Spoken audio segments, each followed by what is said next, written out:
Welcome to the Grow Your Independent Consulting Business podcast. I'm Melisa Lieberman, a fellow IC and business coach.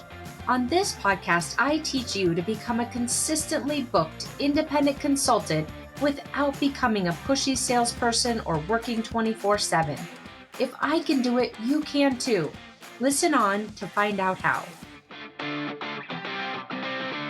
Welcome to episode 142 of the Grow Your Independent Consulting Business podcast. I am thrilled that you are back here again today, or if you're brand new, welcome. Today's episode is incredibly important. I will say it's one of the foundational elements that is required in order for you to be successful as an independent consultant. And that is that you've built up a consultant's self-identity. It sounds kind of fuzzy or woo, if you will, but I'm telling you, it is critical. And today I'm going to share with you. First, we'll start with a personal story, why this episode even came to be today. I was actually going to talk about something completely different. And then something happened to me this morning that just reinforced the criticality of this topic. And so that's why I played an audible and decided to shift the topic today to talk about building a consultant's self-identity, how important that is, how it's commonly an overlooked success factor. And I'm going to give you 4 examples. One is my personal story from this morning, and then 3 very specific examples from other consultants to help you understand exactly what it is I'm talking about and how you can recognize where you may have gaps for yourself so that you can start to address those and ultimately have a stronger foundation in place so that you're able to make more money, so that you're able to have more flexibility, so that you're able to have more predictability and stability in your business. So that is what we are talking about today. I'm going to reorder things a little bit. Usually I give you a little bit of the background and then I go into the agenda. Today I'm just going to jump straight to the agenda. Then we'll take a step back and I'll tell you what happened to me earlier today that was the inspiration for this episode. So today's focus is building a consultant's self-identity and what that actually means and why it is so important, so critical for the success of your business. So we're going to start off and I'll give you that personal example of what happened to me earlier today. And then I'm going to give you 3 very specific, distinct examples of how self-identity impacts your business. The first example we're going to go through is how your self-identity impacts the nature of the work that you're attracting and landing. Then we'll talk about the second example, which is how your self-identity impacts the quality of the clients you're attracting.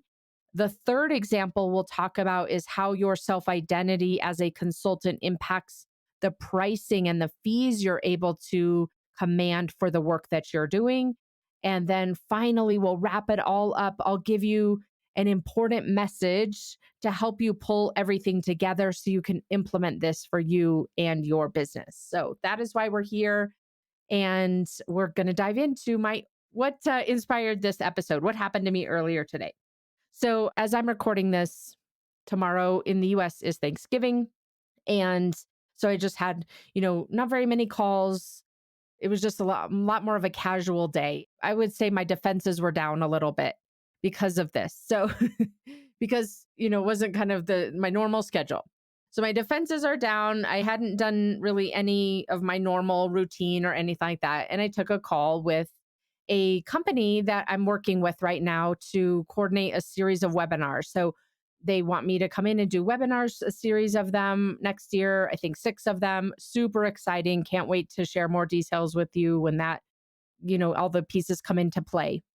But as we were having this conversation and we were working out the details of these 6 webinars and what the titles would be and kind of the flow of how they would get people to the webinars, because they're a company that works with a lot of independent consultants. So they're inviting all of those consultants and then I will bring the content, and that's really the process.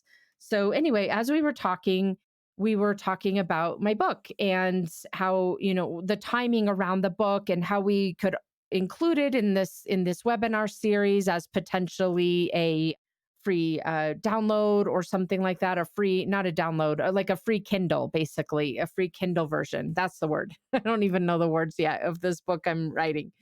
Okay, so we were talking about this free Kindle version that I could offer to the people that were on the webinar and that sort of thing. So that gives you the context of this conversation.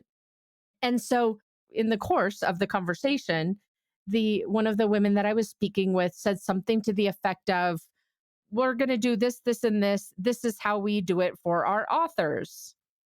This is how we do it for the speakers who are authors, is maybe more specifically how she said it. This is how we do this for the people who speak for us, who are authors.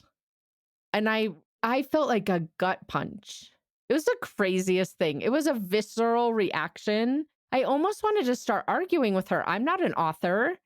It felt offensive to me. It was just so bizarre, right? I have a manuscript finished. I have a publishing date. I mean, it will happen. It will be out on January 25th, 2024.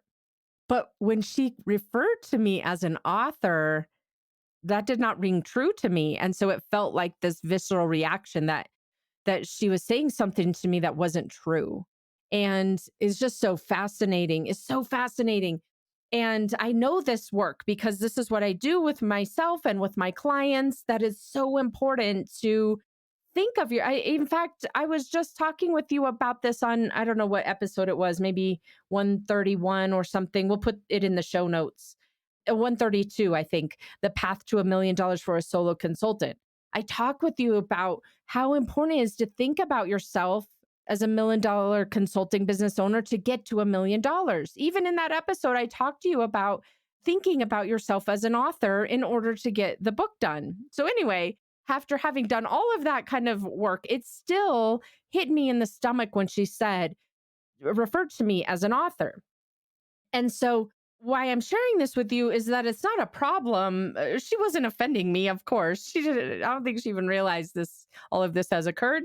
It was more of me just realizing, oh, I don't fully believe yet that I'm an author. I don't think of myself that way, even though I've written an entire manuscript and everything is laid out to have a January 25th publication, which is 2 months from now at the time of speaking. It was so powerful that I recognized what was happening. And that was that I had a disconnect. I'm not 110% there that I'm an author. It's just who I am. And that gut punch that I felt, that visceral reaction that I felt was so valuable. It was a red flag to me to say, hey, you've got more work to do to really fully believe that you're an author and therefore set yourself up to take, the most impactful steps to finish the book. I've still got a bunch of editing to do to promote it, not just finish the book and sort of check that off the list and never tell anyone that it's, that I did it, to truly believe and act like I'm an author and take the steps accordingly. And so why I share this story with you today is because that gut punch, that reaction that I had when she said just in passing, really, this is what we do for our authors. This is the process we use for people who have written books and who are speaking for us. And that gut punch that happened as a result of it, it really reinforced, like I said, it identified a gap for me in my self-identity. Now, of course, I'm more than an author. I'm all sorts of labels, right? I'm a mother, I'm a wife, I'm an author, or almost a publisher. I'm an author. I'm going to say I'm an author. I've written a manuscript. I'm not yet a published author. That will come in January. I'm a podcaster. I'm a coach. I'm a consultant. I'm a startup founder, like all the different labels that we give ourselves, right? You have similar labels that you have in your life. But when you don't fully believe one of them, you may experience that same kind of reaction that I had today. And why I want to share this with you today is because it's so important to identify where these gaps are. They may be so subtle.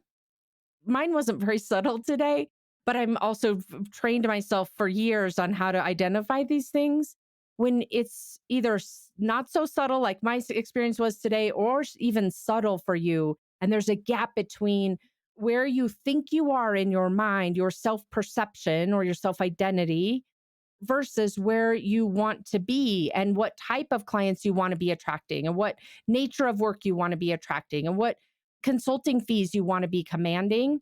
When you've got a gap between those two things, that's what creates a gap in your results as a consulting business owner. And so that's what I really want to focus on this for you here today. That example I just shared with you from my personal experience, but also give you some other really specific examples related to your consulting business so that you can identify where there might be a gap between how you're thinking of yourself and perceiving yourself compared to how you would need to be showing up in order to get the results that you want, how you would need to be thinking about yourself to get the results that you want. So you can identify that gap or where there are holes in order to fill them so that you can then get those results more in a more solid way, in a more consistent way, in a more predictable way. So, with that, that's what we are talking about here today. And I'm going to walk you through this step by step. So now you've got a taste of the topic. We're going to dive in, like I said, in more detail relative to you and your consulting business. So let's just take a step back for a moment and recap what I just shared with you, which is I identified this morning there's still a gap between my self identity as a wannabe author, we'll call it that. Or even, if I take a step back and share it with you, even at a more detailed level, even thinking through it here now as I'm speaking to you, my primary identity relative to this book that I'm writing, my primary identity, I think if I had to pinpoint it, is more about I'm someone who's very good at executing projects. I don't think of myself as an author. I think of myself as I'm someone who will get a project done if I decide to do it. And that's how I'm thinking of it. So, of course, if I'm executing against this book from the perspective of really the self identity of a project manager, it's going to come out so differently than if I'm executing it against it, thinking about myself as an author. When I think about it as a project manager, it's more about checking off the boxes, meeting the deadlines, of course, doing good work, but it's more about keeping the trains moving, right? Versus as an author, thinking about what I'm writing and the editing process and the collaboration with my managing editor and approaching it in that type of a way. It's subtle, but it will make a very big difference in the outcome. And so I've been realizing I've been much more in the project manager mode because I'm used to that versus the I'm an author mode.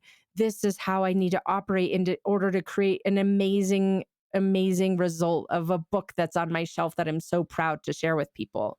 So I just went back to the story for a moment, but I wanted to fill in that little gap there because I think it's really important as we move forward and talk about you and your consulting business and your identity as a consultant.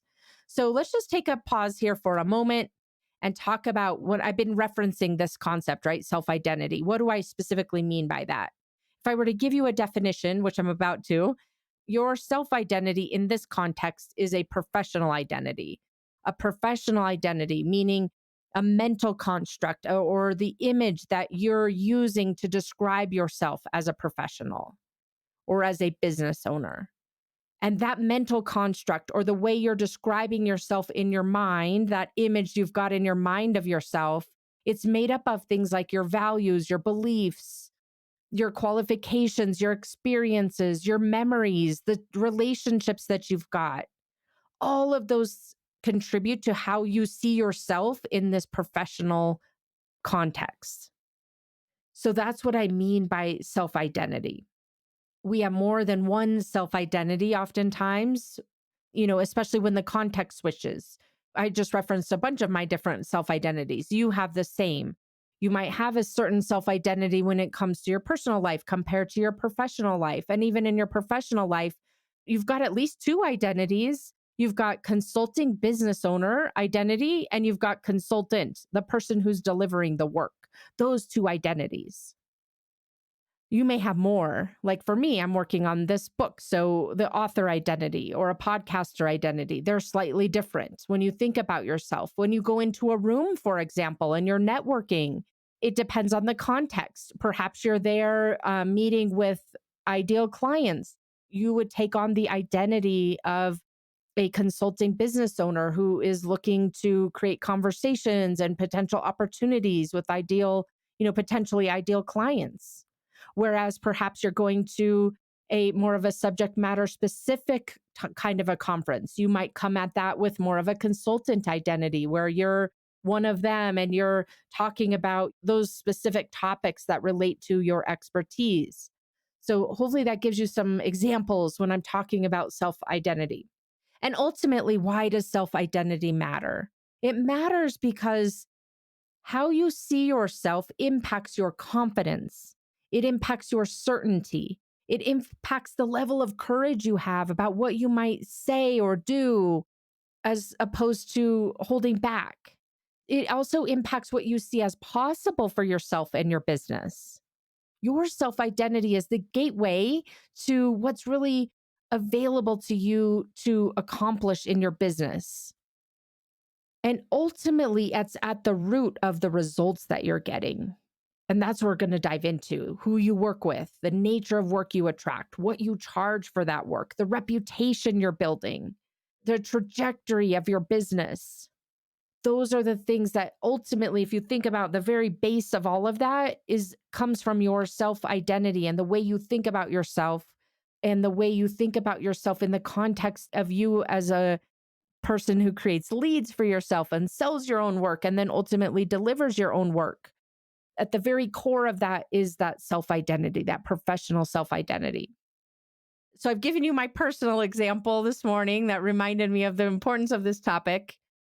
Then I've talked with you about just the definition here and why it matters. So now let's talk through three specific examples. So we're going to start off with the nature of work you're attracting, how self-identity, your consulting self-identity can impact the nature of the work that you're attracting. So I'm going to give you a very specific example from a fellow consultant. I certainly won't share any identifying information, but let me tell you the story of this consultant so that you can really see how this applies to your business and how your self-identity may be impacting or diluting even the nature of the work you're attracting. So, the background of this particular situation was that this consultant, she wanted to change her business model so she could land more strategic type work as opposed to more execution heavy work. And so, as I was working with her, I asked her just a simple question: describe your strengths to me and describe where you see to be your areas of opportunity. And so as she was describing, answering my questions, part of her answer really stood out. She said to me, just kind of in passing, almost as that author topic was said in passing. She said that she's always been a doer. She's always been really good at executing and bringing things to life. And so I really jumped on that, right? Because it stood out so much of she's wanting to do more strategy type work. And now she's describing herself to me as her background. I've always been a doer. And so I asked her more questions and we unpacked it more and realized that this self identity, which is truly a self identity of being a doer, was keeping her stuck with landing clients who wanted her to do the execution heavy work.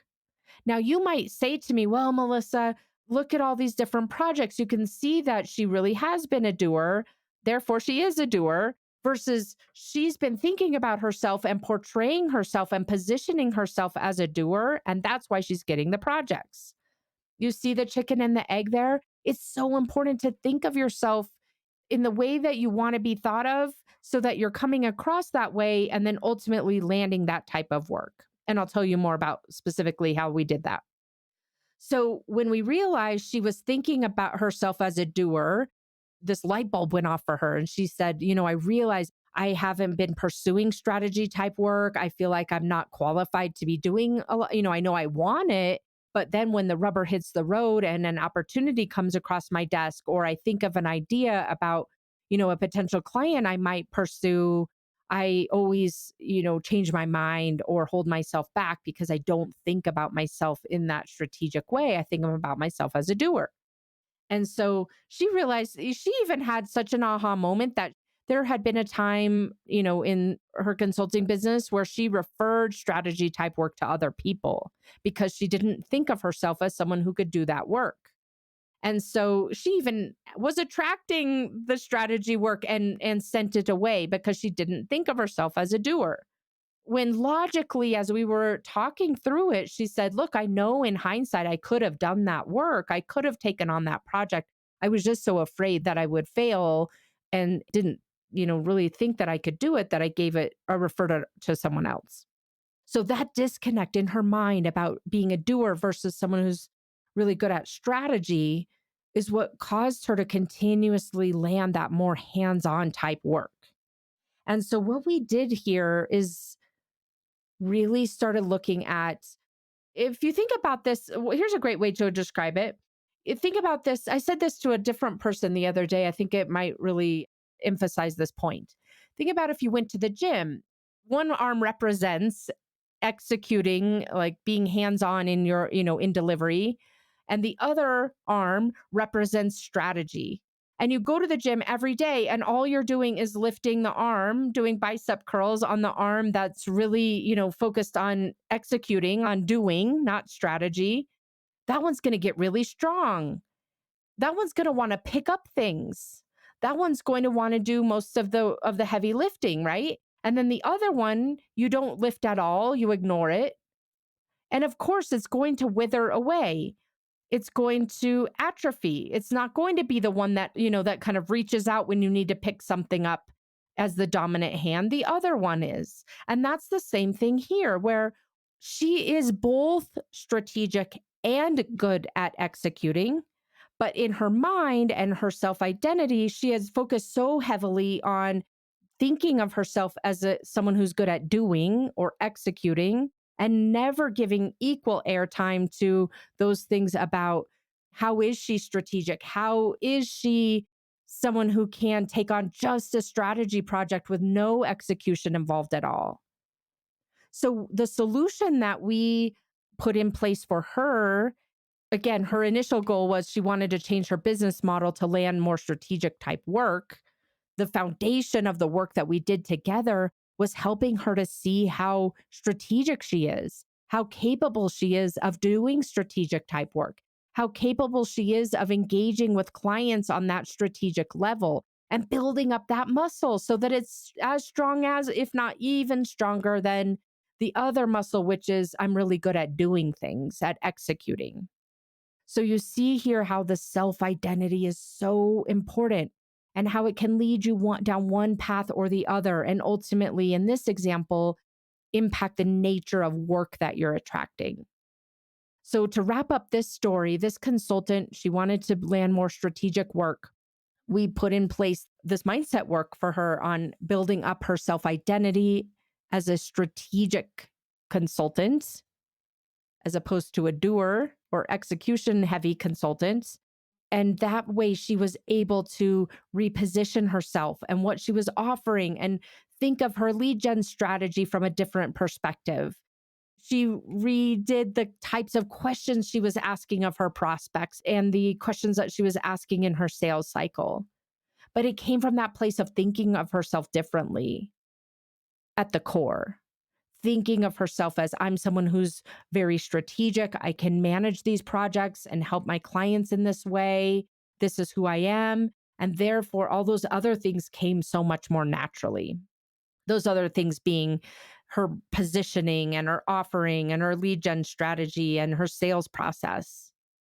Her business now has gone from 90% execution and 10% strategy to 85% strategy and 15 or so percent execution, a complete 180. So that is a really good example for you of how self-identity impacts the nature of work you're attracting. Now let's give you another example of how your self-identity can impact the clients that you're attracting. So the types of clients that you're attracting. So I'll give you another example. Again, I won't share any identifying information. That is incredibly important to me. And so let's dive into this scenario number two, how your self identity impacts the types of clients you're attracting. So, the consultant that I'll share with you now, she was very frustrated about not getting meetings with the decision makers. She would land meetings with managers and directors and even VPs. And they were all really interested and wanted to, would even go down the path of fleshing out an entire engagement and getting to a proposal, but it wouldn't go anywhere. She was stuck because the individuals that she was talking to were not, the ultimate people paying for with their budget.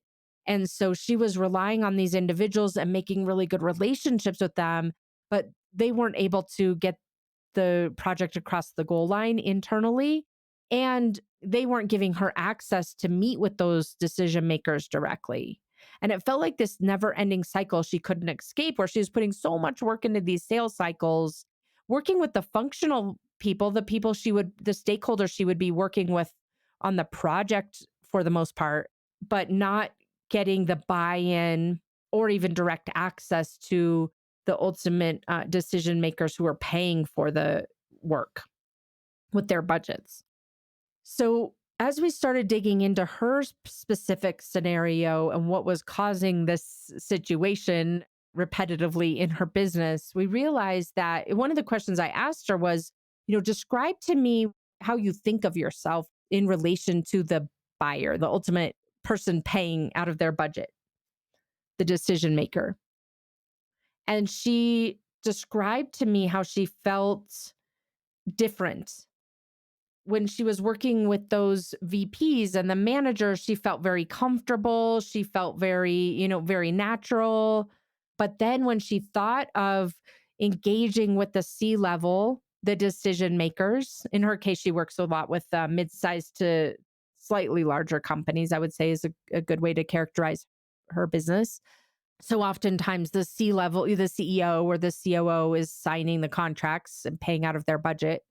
When she thought about engaging with those C level individuals, she realized how inferior she felt, how awkward she felt, how she didn't feel like that was a room that she necessarily should be in. She hadn't been in those rooms in corporate as much. She had been, a VP reporting to an EVP who then reported to the CEO, COO, and didn't have as much experience with the C level and was thinking she was inferior to them. And that may be, you may have more experience with C level. So you may be thinking, well, this doesn't exactly apply. But I will tell you, even if you've got experience working with the C level, we're so conditioned to think of ourselves as inferior to whoever is at the very top, and thinking about it and putting ourselves into some kind of an org structure box that we don't live in anymore. We're not working in our corporate environment. So wherever you're used to operating, this story hopefully really resonates with you, because at the end of the day, this consultant's self identity was impacting both her conviction and her confidence with which she was recommending meetings with those individuals. So let me say this a slightly different way, because I interrupted my story there for a moment. What was happening is she was getting stuck with those individuals who were working with her to get the proposal all scoped out, and then she wasn't getting the approval. She wasn't getting in the room with the ultimate person who owned the budget. The problem was not that those individuals she was working with couldn't sell the project internally. The problem was that she couldn't get in the room to sell it for them, to close the deal and get it across the line with the budget owner. And so the reason why had nothing to do with the internal team and their inability to get her in front of their boss or their boss's boss. The issue had to do with her self identity and her thinking she was inferior, from an organizational chart perspective, to those ultimate decision makers, to those people who would pay for her project work, her consulting work. And as a result, when she was recommending those meetings, she didn't have as much conviction. She didn't come across as confidently. So, of course, that's subtlety. When you aren't coming across in a confident, convicted way, describing to the people you've been, working out the scope with that, okay, our next step is we need to go meet with who's paying for this. Oh, the CEO. Great. When can we meet with that person? Versus, I think the next step should be meeting with the CEO. What do you think about that? You see the difference? It comes from the self identity. When you're thinking you're inferior to the CEO or somehow less than the person who's would be paying for your consulting services, of course you're not going to come across as confidently or with as much conviction. And therefore, you're not going to be attracting the high quality type of clients that you want to be attracting. And this consultant that was the root cause of her problem. And so, what we ended up doing is working on that self identity shift from a subordinate, in a corporate context, to I'm a peer of this decision maker. I'm an expert advisor, helping her to create that self identity shift so that then when she was going into these sales calls and processes and describing to the people that she had been meeting with much earlier before the proposal process even got into place, whose budget does this come out of? Who's going to sign the contract? We need to get them involved in this process. It typically looks like this, and really leading from that, from an expertly place versus a subordinate place. So, do you see how the self identity shift helped her to position herself and her sales process in a different way so that she was able to start getting in front of those buyers? First, she wasn't getting in front of them at all. Now she's getting in front of them earlier in the process, not at the very end or not at all, and able to include them as they go to create that buy-in and make it, a non-issue when it gets to the signature part. Okay, so that's the second example of how your self-identity impacts the type of clients that you're attracting. And the third example that I want to share with you today for self identity is impacting your business is relative to your pricing. So I'll give you another redacted client story. This client, who is an independent consultant, a client of mine who is an independent consultant, she was frustrated because she knew she was undercharging, but could not seem to figure out how or when or even if to raise her prices. And she was really worried, as you might be, that raising her prices would lead to a lower sales close rate, that she would close less business and ultimately make less money because she had less business. She wanted to, kind of take the bird in the hand when the work came across her desk and settle on pricing that felt good, not great, but okay, and keep moving forward. But she had this problem because she wasn't hitting her revenue goals. And so, as we started digging into her pricing and understanding what was this hangup, why wasn't she able to increase her pricing? We realized through a lot of questioning in a coaching sense, we realized that she wasn't seeing herself as someone who charged $5 or $6 or $7,000 per day. She hasn't yet moved on to value-based pricing. She's more in a day rate pricing at the moment, but she didn't see herself as someone who charges $5 or $6 or $7,000 per day. She was seeing herself as someone who charges $2,000 per day, 2 or 3 maybe. The crazy thing is she has a PhD. She, like so many of you, you may have one too. She has a PhD. She's incredibly skilled in her specific area of focus as a consultant.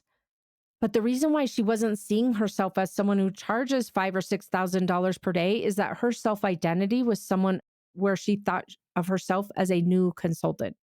She had only been in business for maybe a year and a half or so and still thought of herself as a new consultant. That was her self-identity. So of course, when she's thinking about herself as not someone who could charge $5 or $6,000 per day, not thinking of herself as, a seasoned consultant, where she's thinking about herself as a new consultant, of course, wasn't going to be able to command the pricing that was reflective of the value she was delivering, reflective of her expertise and the outcomes her clients ultimately achieve. So, what we did is we worked together on her self identity, how she saw herself. We started thinking about how is the length of time she's been in business irrelevant. It's absolutely irrelevant. You may be in the same position where you're thinking, well, I've only been doing this for 3 months or 6 months or a year. It's irrelevant.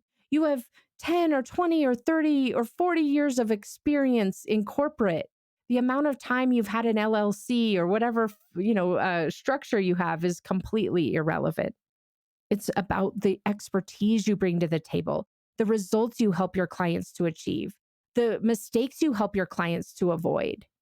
That's what's important. So, building up that self identity of someone, in this case, again, I'm not suggesting a certain price level for you. I'm just giving you an example or a pricing method. Day rates aren't the best rate to be charging, but it's a great place to start if you're not ready to move out of time based billing. But the work here that she and I did together is getting her into the mindset of how am I someone who charges $6,000 per day? And it's a no-brainer. That's not a lot of money. Thinking about it in that way as her self-identity versus worried about, oh no, if I charge $6,000, they're not going to want to hire me and I'll lose the sale. How is she someone who charges $6,000 per day? How is she someone who can get the client that hundreds of thousands, if not hundred millions of dollars in results? How is she a seasoned consultant, even if her business is relatively new?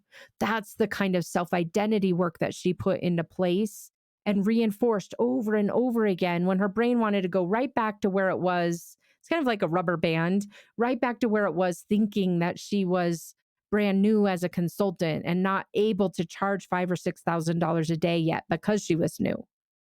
As a result of this type of self identity work, she was able to double her consulting fees and get into that $5,000 to $6,000 per day range, and also increase her close rate by 18%. At the same time, it didn't go down, it actually went up. So that gives you another practical example of how you can put self identity into play in order to upgrade the way you're thinking about yourself and create pricing that is commensurate with that, the way you're seeing yourself. So let's wrap this up today with, I promised you I would, what did I tell you in the very beginning from our agenda? An important message. I want to just share this important message with you. You might be saying in your mind, but Melisa, it's not just self-identity. There are many things that come into play that influences the type of work I'm landing, the type of clients I'm meeting with, meaning the level of clients I'm meeting with and whether they're buyers or not. There's so many other things that come into play with respect to the consulting fees those clients are willing to pay. It's not just about self-identity, Melisa. I made it to this end of this episode, and it's not just about that. And you know what? You are right. Of course, there are many other things that come into play. But what I'm going to say to you in this little But Melisa segment is that without having an aligned self-identity, an identity that matches to the results that you want to get, where you're thinking ahead of yourself in a different way, ahead of the results, you're not even going to contemplate the types of changes you'll need to make to your business model and to your positioning and to your messaging and to the way you handle yourself and to the types of consulting fees you propose. The self identity is the core, the very bottom of your foundation. And unless you have that in place in a really stable way, all of these other things that come into play that do influence the type of work you're landing, the type of clients you're attracting, the consulting fees they're willing to pay, those strategies and tactics must be put into place from a very strong self identity foundation. So the bottom line is, you want to start with your self identity and purposefully and intentionally cultivate that as part of your overall business strategy. Is so foundational and will help you to be much more successful and effective with the other things you're putting in place in your business. And at the same time, you can be like me and make mistakes and slip out of it. Like I shared with you, I completely forgot I was an author, even though I've been intentionally working on this. You can slip out of it and then realize you've made it, you've kind of gone back to your old way of thinking and redirect. That's the process here that we're talking about, which brings me to my last point in today's episode, which is get help. Get help. When you're trying to make this type of transformation in your life, becoming a business owner and growing your business and creating predictability and more flexibility and more revenue, being able to recognize these types of things that could be holding you back that you don't even realize because they're blind spots, this can make the biggest difference for you as a consultant and being a successful consultant business owner. So reach out and see if coaching is a good fit for you. You can find my calendar at consultmelisa.com. Book yourself a time on there, fill out the application, give me all of your background, and then we'll meet and talk about what your specific situation is and determine if coaching is a good fit. If it's not a good fit, I will tell you. I do that all the time. If it is a good fit, I'll let you know and we can decide if you agree and what the next steps might be. So you can find that at consultmelisa, Melisa.com. And I look forward to seeing you again next week. Take care. Thanks for joining me this week on the Grow Your Independent Consulting Business podcast. If you liked today's episode, I have 3 quick next steps for you.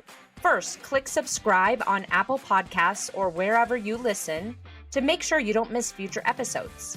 Next, leave me a review in your podcast app so other independent consultants can find and benefit too. And finally, to put the ideas from today's episode into action, head over to